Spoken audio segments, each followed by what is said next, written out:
नमः संस्कृताय। संस्कृत गंगाधारा केंद्र प्रयागराज में आप सभी लोगों का स्वागत है। आज हम लोग पढ़ेंगे क्या? पुराण। आइए पुराण पर प्रश्नोत्तरी करते हैं। आज का पहला प्रश्न है हमारा, पुराणस्य सामान्य लक्षणानि कति। पुराण के सामान्य लक्षण कितने हैं? 14, 5, 11, 18। पुराण के सामान्य लक्षण कितने होते हैं? 5 होते हैं। ठीक है, कौन कौन से पता है?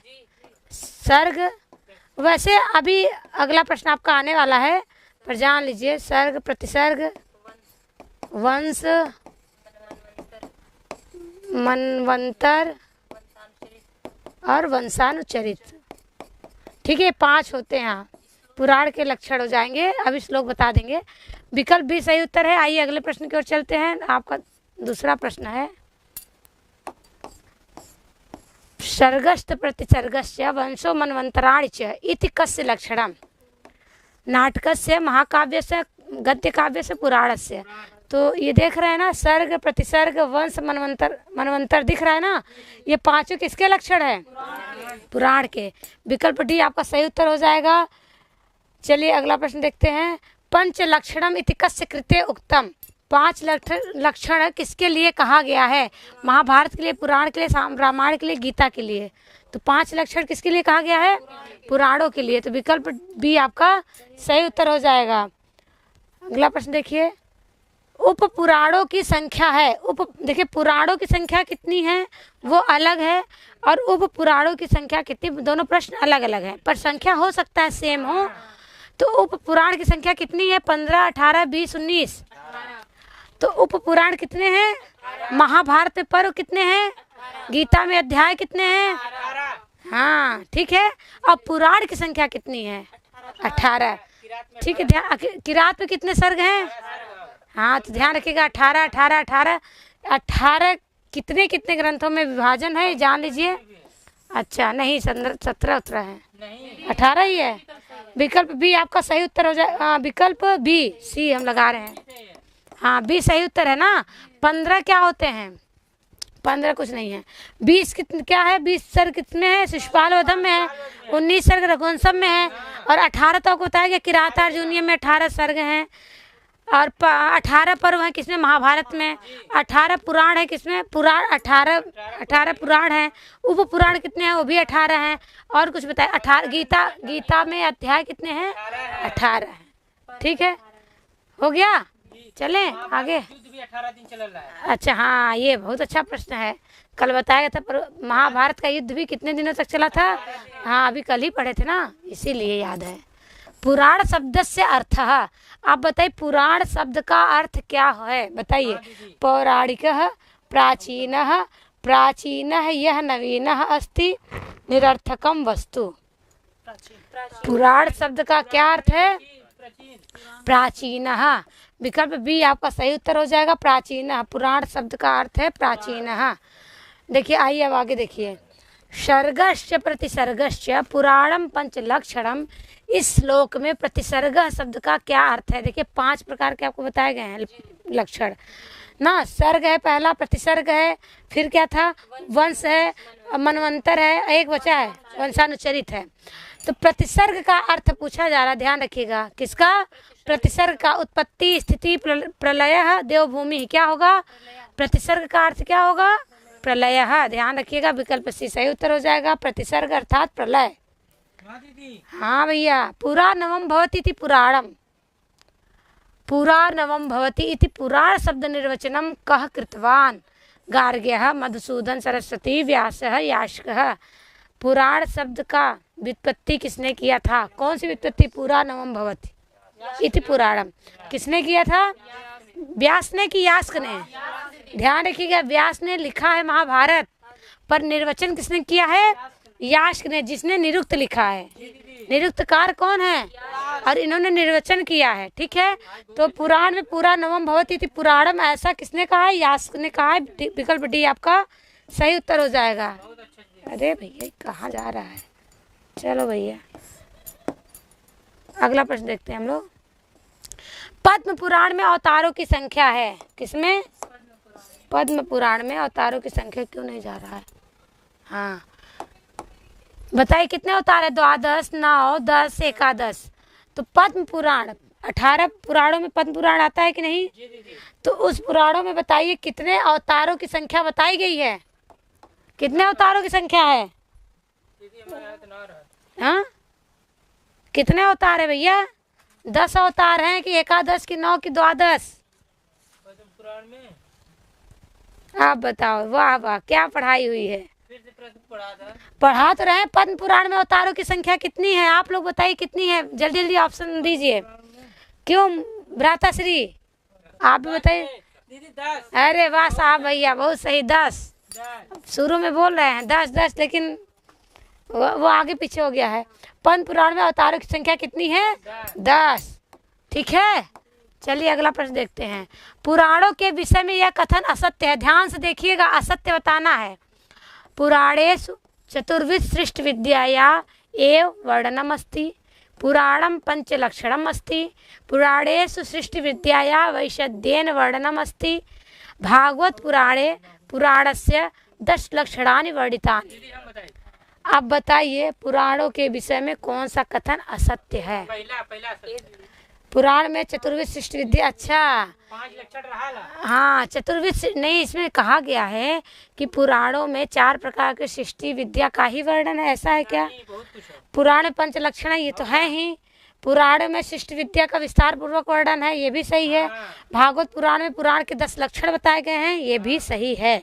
भागवत पुराण में कितने पुराणों के लक्षण बताए गए हैं? 10। वैसे कितने हैं? 5 पुराणों के लक्षण 5 हैं, लेकिन भागवत पुराण में पूछा जाएगा तो कितने लक्षण हैं?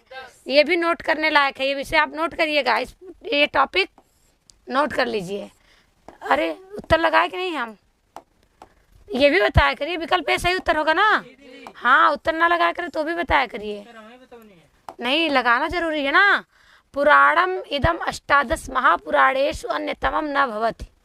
नृसिंह पुराणम, विष्णु पुराणम, ब्रह्म पुराणम, कूर्म पुराणम। तो बताना है कि पुराणों में 18 पुराणों में जो महापुराण में गिनती नहीं होती, जिसकी गणना नहीं होती, वो बताना है। तो किसकी नहीं होती? नृसिंह पुराण की, कि विष्णु पुराण की, ब्रह्म पुराण की, कूर्म पुराण की। हाँ, तो आपको पता होना चाहिए 18 पुराण के नाम आप जानते होंगे तो आप बता लेंगे, और 18 उप पुराण भी जानिए, 18 आप महापुराण भी जानिए, तब आप बता सकते हैं कि कौन वाला उप पुराण में आता है, कौन महापुराण में आता है। तो नृसिंह क्या है? नृसिंह क्या है? ये महापुराण नहीं, उप पुराण है। क्या है? पुराण। बाकी विष्णु, ब्रह्म, कूर्म ये क्या है? महापुराण है। तो विकल्प, अच्छा अभी आएगा, अभी आएगा, चिंता मत करिए। 18 पुराणों में नहीं है। केदार खंड पुराणम, भविष्य पुराणम, अग्नि पुराणम, वायु पुराणम। बताना कि 18 पुराणों में कौन सा नहीं है? केदार खंड पुराणम नहीं आता। ठीक है, विकल्प ए आपका सही उत्तर हो जाएगा। चलिए अगला प्रश्न देखते हैं। शैव पुराण है, शैव पुराण है एकादश, द्वादश, 10, 9। शैव अर्थात जो शिव को मानते हैं वो कौन है? वो शैव हैं। ठीक है, तो कितने पुराण है शैव के? कितने हैं? पक्का? सब में 10 ही 10 बता रहे हैं आप लोग। विकल्प सी सही उत्तर हो गया 10। हाँ, तो 10 कौन कौन है शालिनी जी? देखिए 10 पुराण शैव के कौन है? शिव है, भविष्य पुराण है, मार्कंडे हैं, मार्कंडे, लिंग, वाराह, स्कंद, मत्स्य, कूर्म, वामन और ब्रह्मांड। ये 10 आपके शैव पुराण हैं, बता दिए। शैव पुराण हैं कितने हैं? 10 हैं। विकल्प सी सही उत्तर है। कौन कौन से? शिव, भविष्य, मार्कंडे, लिंग, वाराह, स्कंद, मत्स्य, कूर्म, वामन, ब्रह्मांड। ये आपके शैव पुराण है। आए, चले आगे। आज बच्चे पढ़ के आए हैं, बहुत अच्छा लग रहा है। तामस पुराण है, ब्रह्म पुराण, नारदी पुराण, वामन पुराण, मत्स्य पुराण। तामस पुराण के अंतर्गत 3 प्रकार के पुराण विभाजित हैं। कौन कौन से? सात्विक, राजस और तामस। ठीक है, तो आपको क्या बताना? तामस पुराण में कौन परिगणित है? कौन है? वामन की, मत्स्य की, नारदी की, ब्रह्म पुराण। तामस के अंतर्गत कौन आता है? मत्स्य पुराण। और भी आते हैं, कौन कौन से? कूर्म पुराण आता है और लिंग पुराण आता है, शिव, अग्नि। साहब भैया भी जान रहे हैं, आज पढ़ के आए हैं भैया जी। हाँ, रात भर भैया पढ़े, आंखें एकदम दीदी की आज आंखें एकदम देखिए, देखने में लग रहा है कि बहुत रात भर पढ़ के आए हैं। मेहरारू धमकी देली हम ज्योति बन जाए अगर ना पढ़ला। ओ हो, विकल्प आपका डी सही उत्तर हो गया। आपकी हम छोड़ सात्विक पुराण है, 3 प्रकार के पुराणों में देखिए तामसिक बता दिया गया, अब सात्विक की बात आ गई। सात्विक पुराण है भविष्य पुराण, शिव पुराण, श्रीमद् भागवत पुराण, लिंग पुराण। तो सात्विक पुराण है, हाँ पूछा गया तो श्रीमद् भागवत पुराण। विनोद भैया भी, मारे खोला दीदी। विनोद भैया पूरा पूजा वूजा कराते हैं तो यही भागवत पुराण वगैरह जानते हैं अच्छे से, तो देखिए तुरंत ही बता दिए। सात्विक पुराण है तो श्रीमद् भागवत पुराण। कौन कौन और आते हैं? विष्णु और नारदीय पुराण, भागवत पुराण, भागवत पुराण, गरुड़ पुराण, आखिरी हम बताए पद्म पुराण और वरा। वाराह। एक चीज आप लोग ध्यान देंगे तो अच्छे से पहचान आ जाएगी। क्या? जितने भी अच्छे अच्छे शुभ शुभ काम होते हैं वो सात्विक में हैं, हाँ दीदी। और तामसिक में देखेंगे जो एकदम नॉर्मली जिसमें आलसपन वो सब रहता है, जैसे मत्स्य मछली, हाँ ये सब चीजें क्या हैं, तो ये सब किसमें जाता है? तामसिक में। ऐसे राजस जो काम करवाने वाले होंगे, चंचलता जहाँ प्रदान हो, तो देखिए ये सात्विक में आते हैं। तो आपको दिख रहा है विष्णु सात्विक में आ गए, नारदी, भागवत, गरुड़। गरुड़ पुराण कब सुना जाता है भाई? एक तरह से पुराणों में श्रेष्ठ है। पद्म पुराण, पद्म मतलब शंख चक्र गदा वाला। वाराह विष्णु का अवतार है। ज्यादा ये पढ़ाई। हाँ ठीक है ना, अच्छी बात है। हम लोग नहीं पढ़ पाते हैं, बहुत अच्छी बात थोड़ी, हम लोग को पढ़ना चाहिए। उप पुराण के अंतर्भाव है, उप पुराण में अंतर्भाव है, श्रीमद् भागवत पुराण का, कल्कि पुराण का, लिंग पुराण का, स्कंद पुराण का। तो उप पुराण में अंतर्भाव बताया गया है किसका? लिंग पुराण का।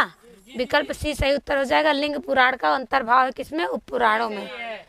चलिए अगले प्रश्न की ओर चलें। जी। गरुड़ पुराण है, राजस पुराण है कि सात्विक पुराण है कि तामस की इतिहासात्मक पुराण है? कैसा पुराण है? सात्विक पुराण। हाँ, तो गरुड़ का तो नाम हम बता दिए थे, किसके अंतर्गत आया था? सात्विक के अंतर्गत आया था। विकल्प बी आपका सही उत्तर हो जाएगा। अगला प्रश्न देखिए, महापुराणेश न गण्यते। महापुराणों में किसकी गणना नहीं होती है? पद्म पुराण की, ब्रह्म पुराण की, सांब की, स्कंद की। महापुराणों में किसकी गणना नहीं होती है? 18 पुराण आपको पता होगा तब बता लेंगे। सांब पुराण इसमें परिगणित नहीं होता है। विकल्प सी सही उत्तर है। खिल भागत्वेनाभिधीयते। नारद पुराणम, ब्रह्म पुराणम, कुर्म पुराणम, हरिवंश पुराणम। तो आपको कल ही बताया गया था खिल भाग किसमें पाया जाता है? हरिवंश पुराण में। इसमें कृष्ण जी की ही चर्चा है ना पूरा, कृष्ण जी, हाँ कृष्ण के वंश की विस्तार से चर्चा की गई है किसमें? हरिवंश पुराण में। विकल्प डी आपका सही उत्तर हो जाएगा। देवी भागवत ग्रंथ है, स्मृति ग्रंथ है कि पुराण ग्रंथ है कि उपनिषद ग्रंथ है कि महापुराण ग्रंथ है? तो देवी भागवत कैसा ग्रंथ है? पुराण ग्रंथ है कि महापुराण ग्रंथ है? हाँ हाँ, पुराण ग्रंथ नहीं भाई, कंफ्यूजन हो सकता है, महापुराण भी तो हो सकता है, तो ध्यान रखिएगा पुराण ग्रंथ है। विकल्प भी सही उत्तर हो जाएगा। पंचविंशति सहस्त्राणी कहा जाता है मायवीयम को, नारदीयम को, मार्कंडेयम को, गारुड़ीयम को। पंचविंशति सहस्त्री किसको कहा जाता है? नारदीयम को दीदी। क्यों? देखिए नारदी में कितने होते हैं? सब नारदी पुराण में कितने श्लोक हैं? हाँ दीदी। बताइए, नारदी पुराण में कितने श्लोक होते हैं? लोग देखने यहाँ भी रखा है, मेरे पास भी किताब है। इसमें 125 अध्याय, 82, देखिए 2 खंडों में विभाजित है, पूर्व खंड और उत्तर खंड, जिसमें 18 सहस्र श्लोक हैं। कितने? 18 सहस्त्र। और 125 अध्याय 82। तो इसको कहा क्यों जाता है, हम ये देखना चाह रहे थे कि पंचविंशति सहस्त्री। चलिए कोई बात नहीं, जानते रहिए। इसमें दीदी मोक्ष, धर्म, नक्षत्र का वर्णन मुख्य रूप से है। हाँ, मोक्ष का वर्णन और नक्षत्रों का वर्णन, बृहद वर्णन है, और धर्मों का वर्णन इसे बताया गया है। पर पंचविंशति सहस्त्राणी इसी कहते हैं ना, ध्यान रखिएगा। पंचविंशति सहस्त्राणी किसे कहा जाता है? तो नारदीयम को। दब गए? अच्छा अच्छा। देखिए आपका प्रश्न आ गया, मद्वयम भद्वयम चैव व्रतत्रयम व चतुष्टयम इति वर्तते। कहाँ बताया गया है? ये कहाँ प्राप्त होता है? देवी भागवत में, देवी भागवत पुराण में कि ब्रह्मांड पुराण में, मत्स्य पुराण, लिंग पुराण में? आप बताइए, बहुत बता रहे थे, बताइए कहाँ कहा गया है? दीदी हम खाली पुराण वाला पढ़ रहे हैं। हाँ, ये देवी भागवत पुराण में कहा गया, इसीलिए कहते हैं कि प्रश्न कहाँ से क्या आ सकता है। मद्वयम भद्वम चय, ये तो आप जानते हैं कि म से किसका बोध हो रहा है, भ से किसका हो रहा है, ब्र से किसका हो रहा है, व से किसका हो रहा है, पर ये श्लोक कहाँ प्राप्त होता है, ये बड़ी बात है। कहाँ? देवी भागवत पुराण में। तो विकल्प ए सही उत्तर होगा। और अब बता दिया जाए म से कौन कौन है, कौन कौन है? मत्स्य और मार्कंडे। मत्स्य मार्कंडे। अब क्या बचा? भ से क्या है? भविष्य पुराण और भागवत पुराण। और क्या बचा? हाँ, ब भागवत पुराण। फिर ब से 3 बताना है ना, ब्रह्मांड, ब्रह्म, फिर ब्रह्म वैवर्त, जी दीदी। फिर व से बताना है, उससे 4 हैं, वाराह, विष्णु, वामन, वाय। बड़ा चैप्टर। सही है ना? हाँ, ऐसे याद कर लीजिए। किसी ने तो बनाया होगा, ऐसे तो हम भी बोल रहे थे बनाइए आप लोग बुद्धि लगा लगा के। मद्वयम भद्वम चय व्रत्रयम वचतुष्टयम। चले आगे। अब ये श्लोक कहाँ प्राप्त होता है? देवी भागवत पुराण में। प्रमुख पुराणा नाम परंपरागतः कति संख्या विद्यते। संख्या पूछा जा रहा, 16, 17, 18, 20, तो कितने हैं? 18 हैं। विकल्प से सही उत्तर है। चलिए अगला प्रश्न देखते हैं। मत्स्य पुराण में दुर्गों की संख्या कितनी है? 5, 9, 6, 11। तो मत्स्य पुराण में दुर्ग, इसका मतलब एक प्रश्न तो यही आपको मिल जाता है कि दुर्ग की संख्या किस पुराण में प्राप्त होती है? तो मत्स्य पुराण में। अब बताइए कि पुराण दुर्गों की संख्या है कितनी? 6। कितनी है? कौन कौन से दुर्ग हैं? धनु दुर्ग, धनु दुर्ग, हाँ, और मही दुर्ग, मही दुर्ग है, नर दुर्ग है, वृक्ष दुर्ग, जल दुर्ग, वृक्ष जल, अलग अलग कर दे रहे, वृक्ष जल पर्वत। ये भी देखिए कितना अच्छा, धनु, मही, नर, वृक्ष, पर्वत, जल। ठीक है, 6 प्रकार के दुर्ग आपको बता दिए गए हैं। ये मत्स्य पुराण में प्राप्त होता है। तो आज की प्रश्नोत्तरी, पुराणों की प्रश्नोत्तरी यही समाप्त होती है। बस इतना ही। नमः संस्कृताय।